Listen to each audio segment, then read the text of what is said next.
Moving back to the next specific item of agenda for the day, we have the first panel, which will actually be an executive panel discussion for topic number 1, which is TV everywhere in India.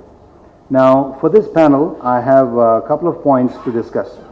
Let me quickly talk about what exactly this panel is going to cover. So we are moving into another world where we have content that's going to be shared across multiple screens in some fashion or the other. This content sharing may be happening through some sort of multi-screen technology. It could be OTT, it could be video on demand, it could be TV everywhere. So there is appearing to be some of these that technology is actually maturing to a point. For example, in TV everywhere, it is believed widely that 2014 and 15 are the years where this technology is moving into out of the chasm. So if TV everywhere is getting out of the chasm, that means it is actually hitting mainstream adoption sometime this year or the coming year. I have some 2-3 points that I want to quickly share with you.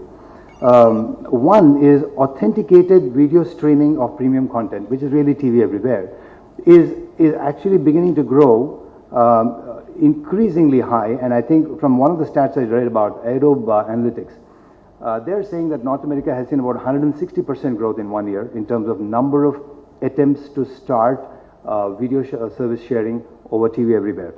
Now, another one is that gaming consoles and Roku-like devices, Apple TV, Smart TV type devices are beginning to become increasingly common in terms of actually taking the TV everywhere content out there. So I think these are very, very important. And if you look at the nature of consumption, the nature of consumption of this content is moving away from what used to be largely snacking into what later became casual browsing, into what's now looking to become binge consumption. So binge consumption is when an individual goes onto the web on any device and starts downloading multiple sessions of the past. For example, you're looking at, let's say, session 4 or episode number 5 or one particular, let's say, Fast and Furious or something. You want to start downloading multiple sessions of the previous ones, all of them at the same time, and so on. So this truly entering a space of any content, anytime, anywhere, as much as I want. So as operators and service providers, how are you going to handle this? If your resources are limited, your network capacities are limited, but the demand is unlimited.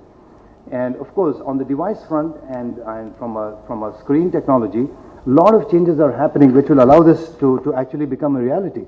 But how are you going to define a business model that will ensure that these models become sustainable? Are you here just to provide the network and build the network and allow your content to go away and get consumed by X number of eyeballs? Or are you building a business sustainable model where profitability is guaranteed? These are the types of questions that we have.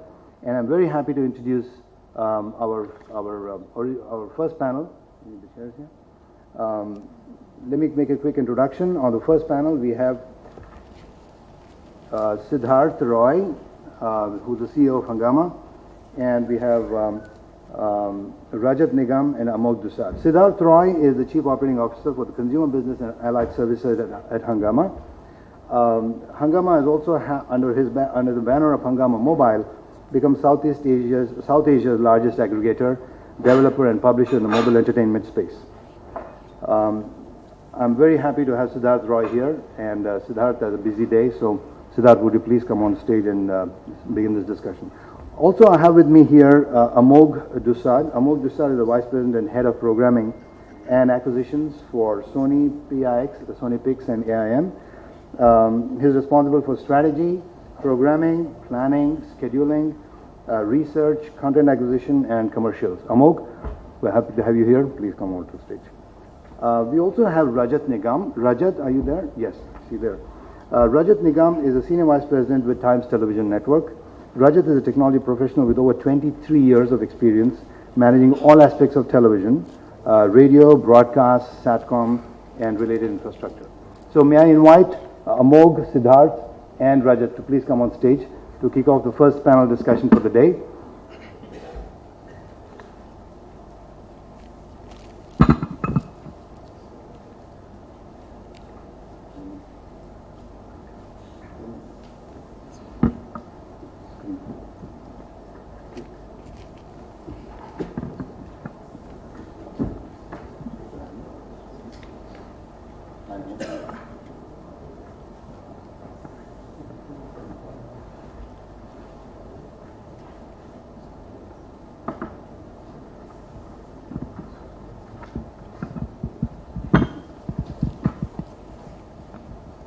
Okay, so the format of these panels through the day will be as follows. We have a few questions that are built around these panel discussions which have been shared with the speakers. And we are just going to go in at random and start covering these topics. Is that correct? And we are all on sync, right?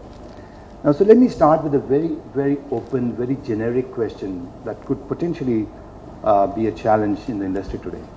So, for example, as media groups, what kind of challenges do you guys see today?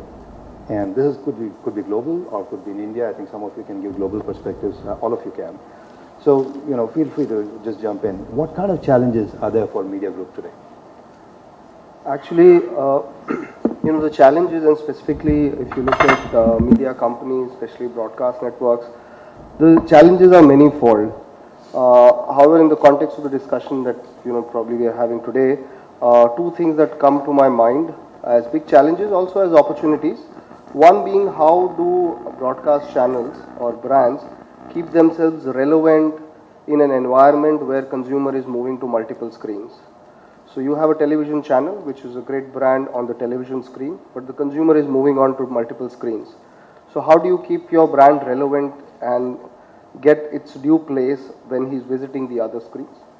The other big area, which I'm sure a lot of people from the audience will concur, is the sheer low level of ARPUs, or the monthly subscription that cable enjoys today. Just to give you guys a comparison, in India, an average cable household bill is around $4 or $200 or $220, compared to US, where it's close to $80-90 a month. And that money not flowing back to broadcasters and thereby not flowing back in terms of content creation sort of starts a cycle, which I think is the biggest challenge that needs to be addressed in the coming years.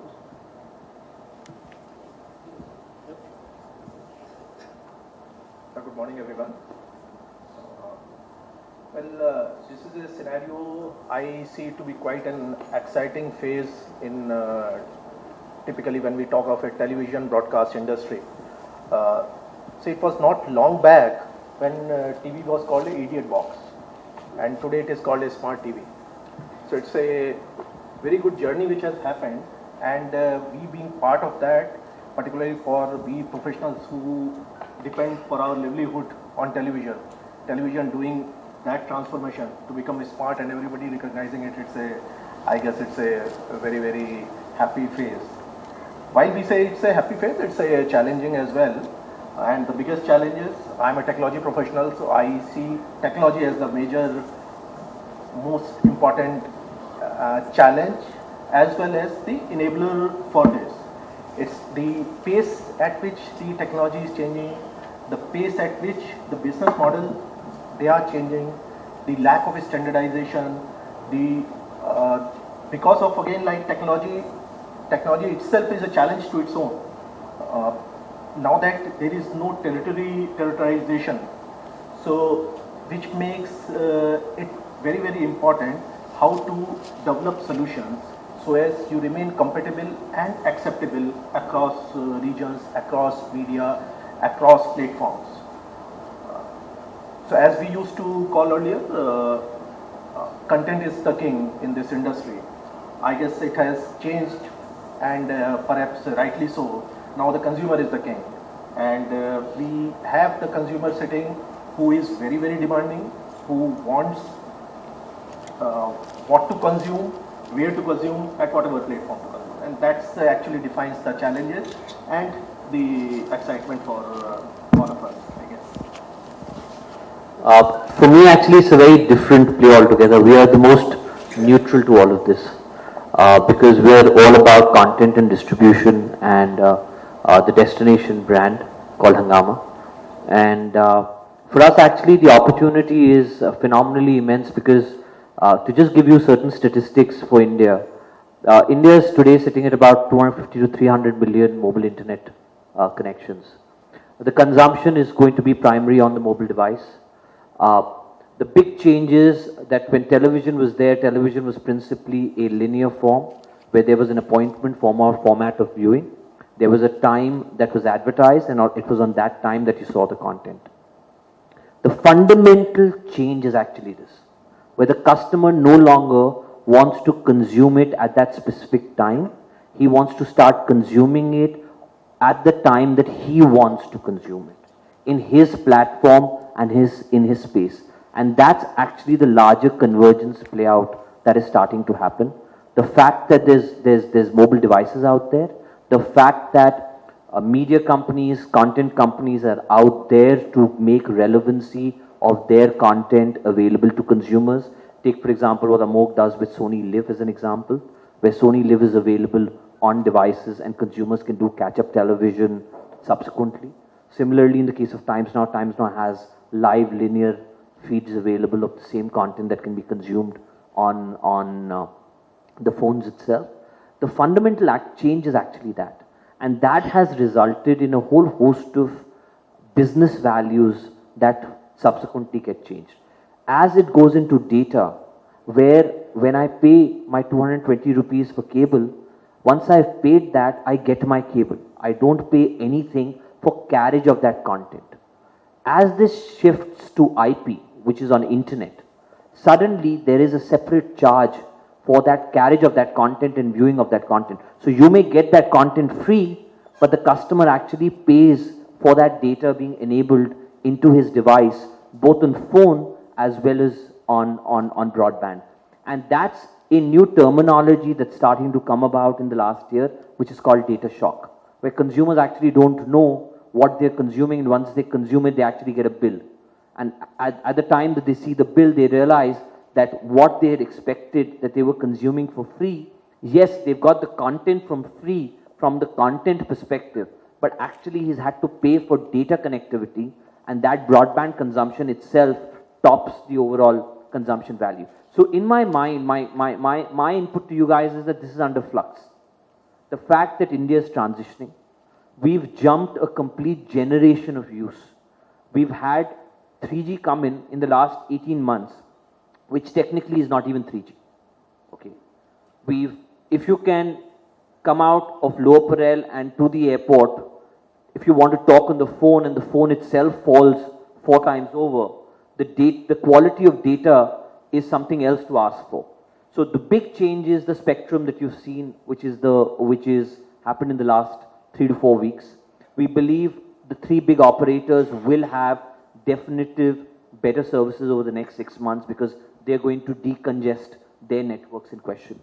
That will fundamentally change the consumption, and because everywhere TV is a video form of consumption, we need juice in the sky for us to be able to actually consume this content in a decent experience. So my feedback in this, Sudhir, is that, Sridhar, is that at the end of the day, India is in a flux today, and this will remain for the next 12 to 18 months, where different models, different business values will get created.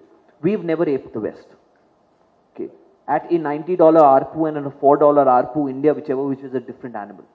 Okay, that's also going to get played out in the way it's going to get consumed on the larger digital space as well. And the kind of content that gets created will also change for that model. That's the other. Let me just go a step forward from there and ask you, and we don't necessarily have to predict, but if you just look forward, I think I totally agree with the flux situation, and I think all of us are exactly in the middle of the flux, right? It's all over around us. Let's for a moment think about monetization, right? If content is king, and we all agree, in a TV everywhere world, do you see monetization? Is there a near visibility into monetization? Is it really going to happen? Could this actually lead to a higher ARPU regime?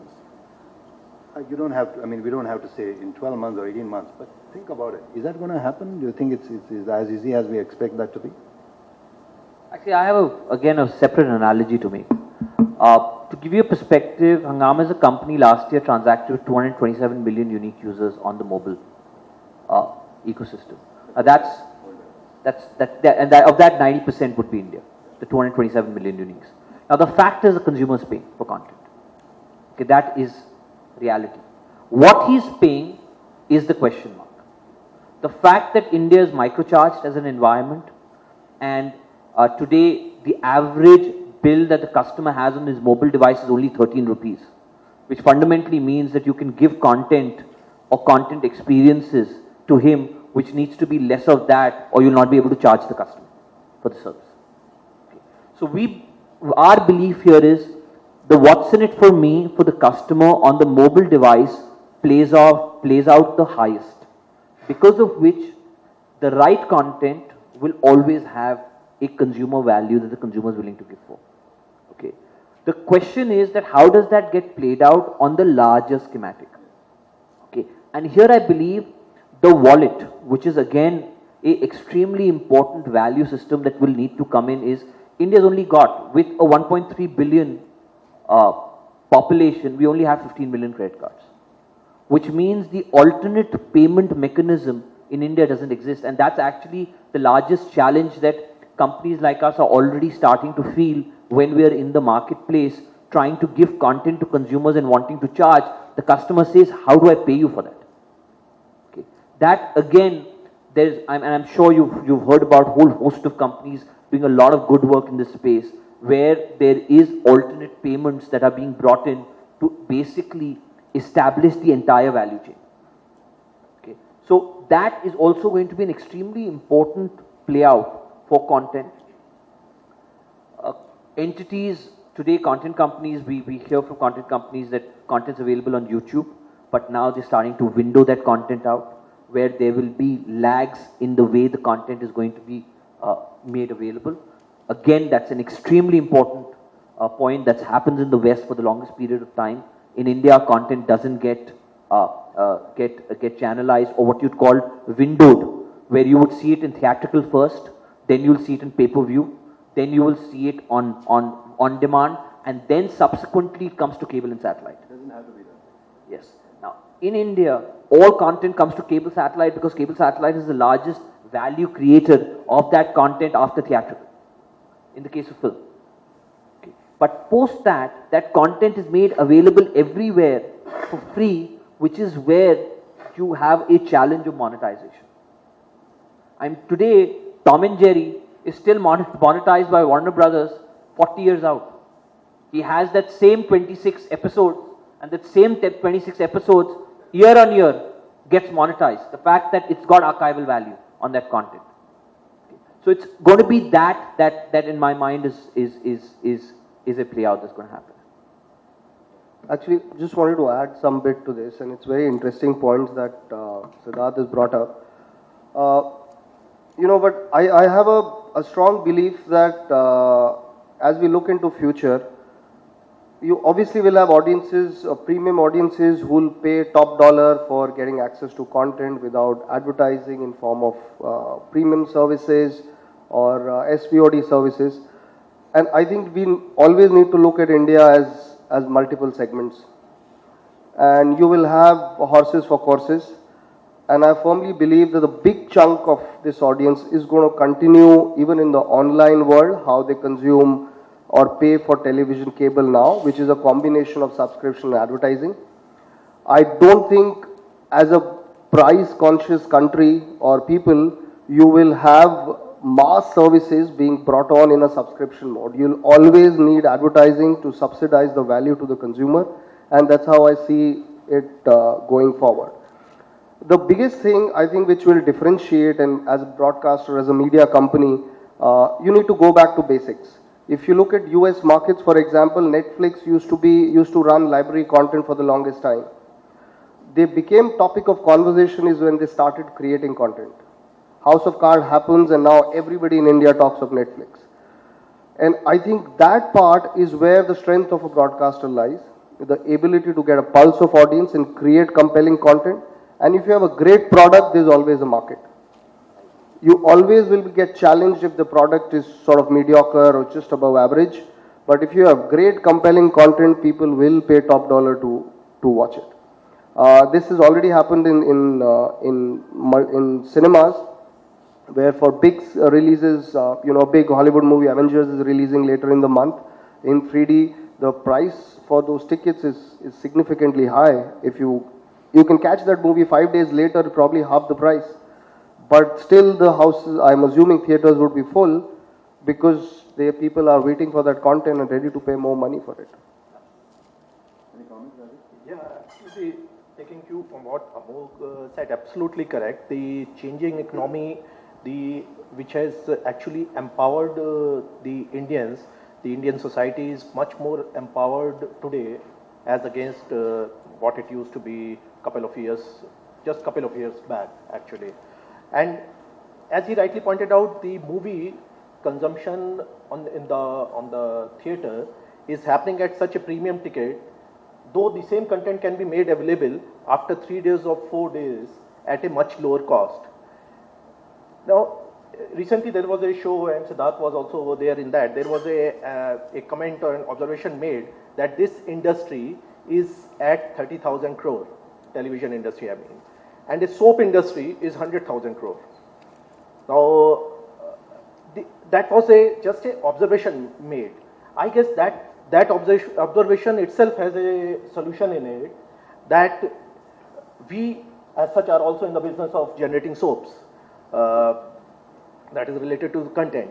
Now what happens in soap, each family, if they have 4 members, there are 4 soap consumers, wherein in television, what it used to be a single television screen in a home, which is gradually moving towards multiple screens, and the day it happens, each member of the family has its own device, he becomes a consumer, and our industry goes equivalent to a soap industry, which is 100,000 crores. So that straightforward is a solution, and that is which drives us towards looking at TV everywhere and multiple screen scenarios. And there is one more data point that I'd like to put up, and this is coming from what Amog was saying.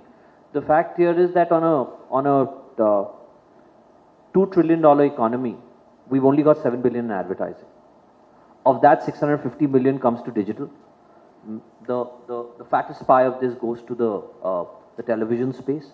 So there also, there is a massive opportunity of growth in that space. Because on a $2 trillion economy, we only have 7 billion in advertising. To give you an analogy, the Chinese digital market alone this year will be $24 billion. India has 650 million. So see the massive differentiation, and in my mind, the opportunity to grow this thing. As India gets more per capita gets created, there will be further spends on advertising. And advertising absolutely is, I mean, being such a large, massive consuming country, we will have a large consumption happening on advertising as well as a revenue point. So just coming back to this content being sliced and diced into certain parts maybe and staggered over time to fit best the consumer demand across devices and so on. Do you see any advertising revenue impact on this, or is that kind of thinking already beginning to happen? I think, that point is actually very interesting, and just for the benefit of audience, and I was thinking about it yesterday again. So a lot of content creation in India over last 8-10 years has happened with a single TV home in mind. 95% of the country has single TV home, and therefore the content choices that the creators have made is to be more conformist. Therefore, the TV has to appeal to every member of the family, the content should be palatable by everybody, and that is the reason why you see what you see on TV. Moment you have consumption happening on individual devices, I think some of those constraints go off. Your ability to create content becomes a lot more. There is a lot more freedom. Some of that attempt has happened by some multi-channel networks in the country in terms of creating digital shows. But I guess a lot more needs to happen in that space. And once you are creating content for this specific audience, I guess the advertising will follow. You will have brands who would want to associate with a certain kind of audiences who are consuming, therefore, a certain kind of content. Just to give you guys an example, the 4 big broadcasters in US, the biggest shows that we all watch of Hollywood content, Mad Men or Breaking Bad or Homeland or House of Cards or Better Call Saul, none of these shows are on the mainline broadcasters. They are all cable shows or they are on-demand shows. So the ability of creating content, which the platform has made it possible for specific audiences, making the themes a lot more edgier, getting into areas that content creation has not been, is the first step. Once you start getting eyeballs, I guess advertising will follow. You will probably start driving premium for that exposure. The other benefit with digital is that you actually know the customer. And their personalization comes into being because technology takes over. And that's where there is further relevancy because you start to get back data. Today, from a television perspective, if you're looking cable and broadcast, it's a one-to-many experience. That fundamentally goes out and changes in a digital environment where you have relevancy to be created. Because you have consumer patterns of customers, you can be able to remind that customer when to watch, how to watch, where to watch, because there are values that come back into the business. And there again, technology comes in and plays an extremely important role in creating recommendations, creating all those values, kicking in turn, getting deeper and deeper consumption of that customer. Do you see any investments and technology innovation happening in that space where the smarts are being determined by profile, by type of device, by type of consumption, and then the analytics is kicking in and a certain ad is pushed? Do you see innovation happening there? Do you see technology is beginning to develop there? Actually, that's been happening for the longest time on the web. It moved in far more extensively on mobile today. So to give you a perspective, today a piece of content gets formatted for about 2,800 devices. So depending on what's the device type, depending on where the customer is coming from, depending on the quality of connectivity that the customer gets from his operator from a data packet perspective, we actually deliver the file into the customer. And in the case of video today, we are already, because India is such a data quality sensitive market, every 10 seconds, when you're consuming video, every 10 seconds, we check for the packet of quality of data consumption happening. Basis that we downgrade your quality or upgrade your quality depending on the play at large. Now, contextuality is an extremely interesting perspective, and once you get the customer signed into an experience where you have his standard consumer profile in place, which today can be very, very well created through the entire social fabric, where today you can sign in through Facebook, Google+, Twitter, any of these social fabrics, which gives us a core metadata on what the consumer profile is. Basis that, there are a lot of interesting journeys that can be created. Technology is there, it is already starting to happen. So today, content in regional markets gets programmed very differently to what you see in key metros. I agree what Siddharth said. As per a recent study, 42% of the consumers, when they watch television, they have a second device in their hand, the smartphone or a iPad or a tab. Now, so while they are interested in watching a good quality content, they are not satisfied. They want themselves to be further engaged, and that is where the opportunity comes in, which Siddharth mentioned about the big data analytics, which happens, which defines, which identifies what type of consumer you are. And while a prime content is going on the main screen, be it a content or in the form of show or movie, or be it a commercial, the relevant commercial version of it pops up on your handphone or your smart devices, which makes the user more getting into a more interactive environment, and which provides more of gratification and satisfaction. So again, that again is a step towards satisfying a consumer, which again, to me, he remains a king. Actually, now I think I'll need to jump in to sort of defend television. So just a couple of interesting points around it. First of all, I don't know if all of you know, but television itself in this country has a penetration of 60%. So we are still talking of 40% of this country's population that has to still come on TV, or for whatever reason have still not come on to television, which itself is a... Also there is a lot of, content that lends itself to great television viewing experience. If you were at home watching, if you were to watch an IPL match, if you are at home, unlikely you will stream it on your phone and watch it. You would want a 42-inch TV to give you that. or if you are a big follower of great infotainment content or wildlife content, which is shot in 4K quality with really high quality cameras and resolution, likelihood of you watching that content on a small device is very low. The challenge here for the broadcasters is when the consumer is on the go, how do I stay relevant? Like when the matches were happening in the recent, a few weeks back, obviously the first preferred choice of watching the match was television, or even a better screen if I could get one. But in case if I do have to step out, then I was watching that content on a streaming device, which was phone or on a tablet. And I think that context needs to be sort of understood, that while there is a lot of targeting provided for on digital devices, but TV plays its own role in terms of brand building campaigns, or when you want mass awareness to get created and people get the conversation going, you will still find advertisers wanting a mix of media, where digital works along with television or along with print to get the best bang for their buck. Yeah, do I? Yeah. While you are defending television, I would too want to get into that.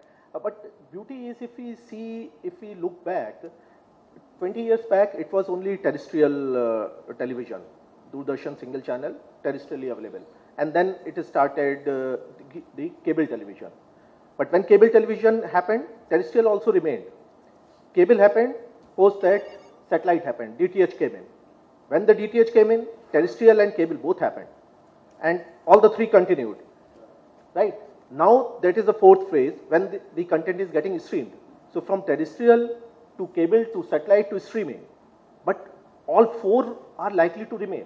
And so that is wherein the convergence is happening, and then the life of television would continue. So as long as, with respect to the broadcaster, the moment we see ourselves as content generator, I'm also a broadcaster, so the moment I see myself as a content generator, the perspective changes. If I'm a broadcaster, then I am limiting myself towards my target consumers, or for that matter, my business model as well. No, I absolutely agree to Rajat as well. The fact is, Netflix happens on a 16:9 television. That is what Amog needs to be scared about, not actually on the phone. The 16:9 will get played out on TV itself. The fight will he be watching Amog's channel, or will he be watching an on-demand environment? That's going to be where the play out is going to be there. Will Amog take content and participate in the on-demand environment, or turn around and say that no, I'll remain linear as a form factor, or I will myself create an on-demand environment? These are the questions that over the next 18 to 24 months, a lot of us needs to answer, because I don't believe anything is right or wrong. It's all about what is the strategy that the company is taking, how are they seeing the larger portfolio get created, because the consumer is going to consume on TV from a linear perspective, the consumer is going to consume from an on-demand perspective. The consumption of on-demand could be on TV, tablet, phone, any other connected devices there is. And that is the play out that's going to happen. Exactly. And just to add to that, I think it is, so your adaptability to catch the trend early on and maintain it and nurture it along the life cycle of the consumer, right? Because I think we are now seeing in North America, for example, a huge trend that was allowing people to get out of the living room and start consuming content outside. But now everybody wants to come back to experience the larger picture. And there's one more very interesting point which Amog had made, which was the $90 spread. The reason that the Netflix, the Spotify, the Pandora got created, because each of them was $8, $5, $7. So when I added it all, I was still paying less than cable. So it was fine for me to move to alternate and get my share of entertainment content that I wanted to get, because it fulfilled my need. At $4 in India, okay, any of us come with any service, I don't believe we'll be able to match a price point which is lesser than cable in India. So that is again going to be a different set of questions that all of us need to be answering, that when we get our services, how will we monetize those services and how will that create scale? Excellent. So actually, if we see, there are three sort of stakeholders in this, what we all are talking of. We have been talking about the consumers and the consumers' reaction to the pricing model.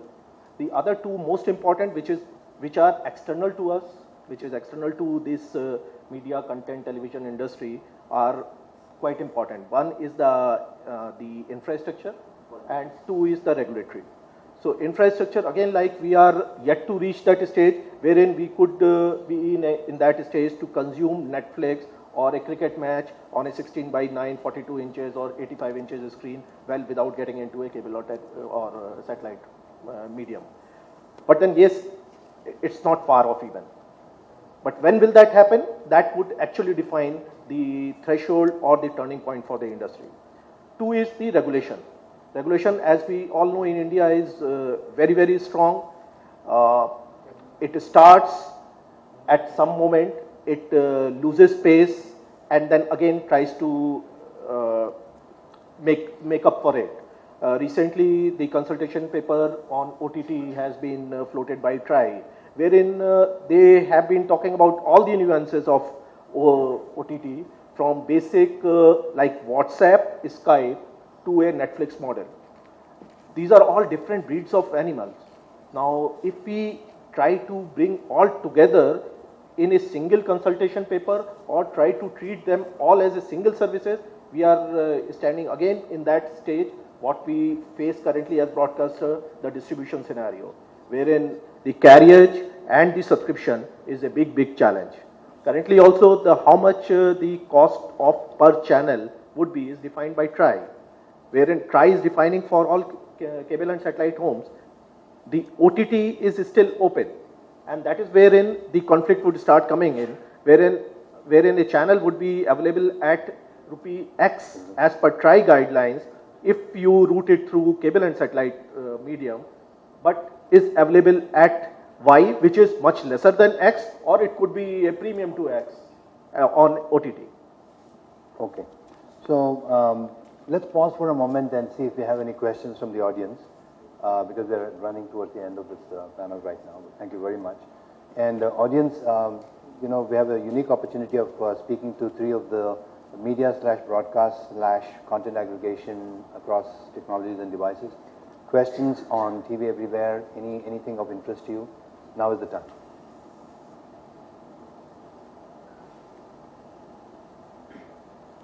Yes, please. My name is Vishwalok and I'm from the India Today group, and we have 4 channels: Aaj Tak, Headlines Today, Tej and Delhi Aaj Tak. Just wanted to understand on TV Everywhere like OTT, IPTV and other different platforms, what is your mode of monetization? Is it you plan to charge the customer for that, or is it like you would be doing a different kind of advertisements on that and monetize it through advertisement which are not currently on your regular channels, maybe specific advertisement for digital? I think the money is going to be made either through subscription or through advertising. I think my sense is that it's going to be a combination, because you will not reach a situation where you will be able to completely pay off for the content cost just by subscription money, and you'll have to get a combination of subscription advertising going. Having said that, the targeting bit on digital is really, really powerful tool. And your ability to target, like Siddharth was mentioning earlier, on the type of device or the level of connectivity, can really help a lot of brands save their monies and focus their communication a lot more. So that's where I see not only news networks, but all broadcast networks finding additional streams of money, because you'll be able to charge higher premium for targeted advertising and not let wastage come in, which would typically happen if you have a broad mass media plan. I'm in same agreement. I believe it's going to be all forms of consumption, and the final value, if you have an ability tomorrow to take out from the data partners. So let's say in cable you've not needed to do that, because the other way around, the content owners pay for the carriage.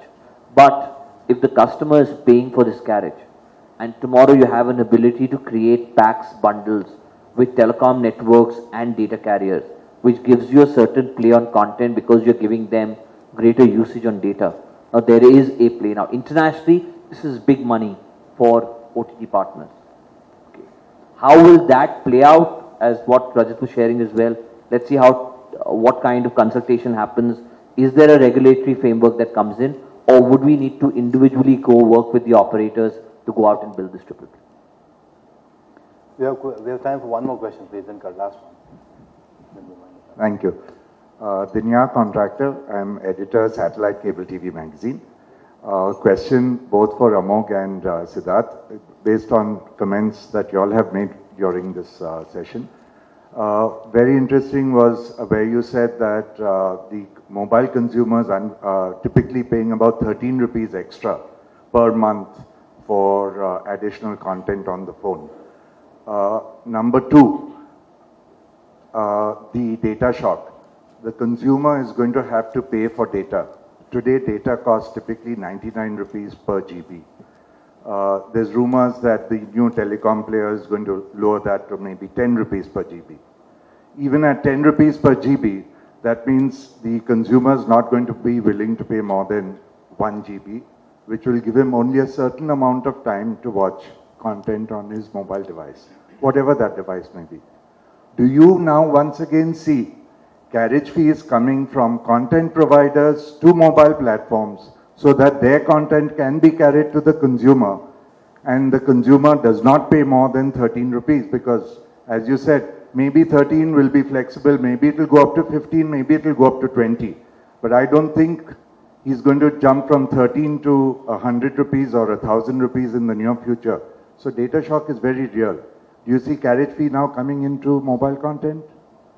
I think it's a very Good one. I think this kind of a question should be done in closed doors, actually. Okay, some telcos here and he's hearing carriage fee coming into them, there's a different ball game. Okay, so no, I think it's a very interesting question. So first, let me just clarify that 13 rupees is the average money that the customer carries in his wallet. It is not towards value-added services. Okay, which fundamentally means that any service that needs to be done has to be effectively done within that 13 bucks. So you may turn around and say that I want to have a movie service which I will price at 249 bucks. Great, you want to price at 249, it's fine. How will the customer pay for it? Credit card to hai nahi. There are no cards out there. And if there are cards, they're not on the marketplace. So that is where the challenge comes in. So you need to microcharge the environment, and that's the biggest learning that we have from Indian Telecom. Indian Telecom networks have microcharged the entire environment, including entities such as us who power a whole host of entertainment services within that ecosystem. How does that get played out for all of us? Time will tell. In terms of data shock, my feedback to you is that the entire data piece still needs to get played out to the fullest for actually, for us to come to know how does this sit. So for music services, as an example, a 1 gig data connectivity is good enough because we are putting out music out there on AAAC at less than 1 MB for 3.5 minutes of music. So technically I've got 1080 of that. Roughly we get about 100 songs that a consumer listens in a month. So we are pretty good because we are sitting at about 150 MB of consumption. As better connectivity comes in and video as a form factor starts getting consumed, that's when actually data shock will play out. Today what data shock has played out is actually a very different nature. It is that the customer was ill-informed. He didn't have that 99 rupee pack, because of which data shock happened to him. When he started using WhatsApp and he started moving imagery and video and did not realize that he was actually paying for that data.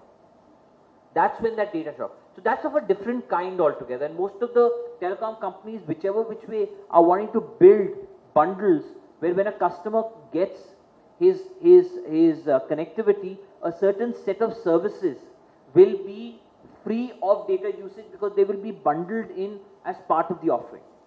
All of that today has to still play out. It's taken over 8, 9 years in the West for these models to come about. We need those models to still play out today.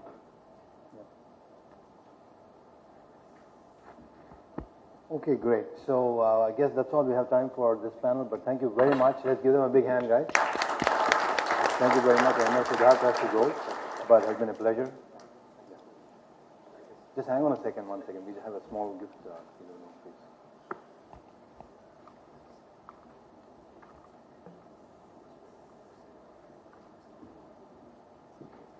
This is for Siddharth. This is Siddharth. Thank you very much for being here. This is for you. Thank you very much for being here. Appreciate that. And Rajat. Thank you very much. Yeah. All right, guys. Thank you. All right. Siddharth, I'll catch you later.